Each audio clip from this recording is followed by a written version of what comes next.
നമ്മൾ സ്വയത്തെ എങ്ങനെ കാണുന്നു, എങ്ങനെ വിലയിരുത്തുന്നു എന്നതാണ് നമ്മുടെ സെൽഫ് എസ്റ്റീം. കഴിഞ്ഞ വീഡിയോയിലൊക്കെ പറഞ്ഞതുപോലെ നമ്മളെ മനസ്സിലാക്കി നമ്മളെ അംഗീകരിക്കാൻ കഴിയുമ്പോൾ നമ്മൾക്കുണ്ടാകുന്ന ഒരു മതിപ്പ്, അതാണ് ഏറ്റവും പ്രധാനപ്പെട്ട കാര്യം.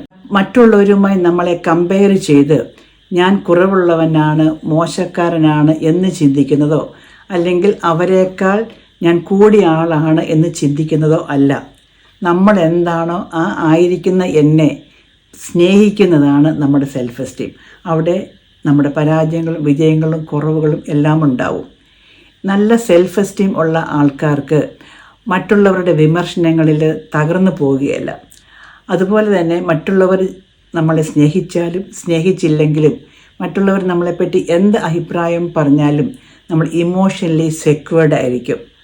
ആ ഒരു നിറവാണ് നമ്മളുടെ സ്വയത്തെപ്പറ്റി നമ്മൾ കൊടുക്കുന്ന ഏറ്റവും വലിയ മതിപ്പും വിലയും.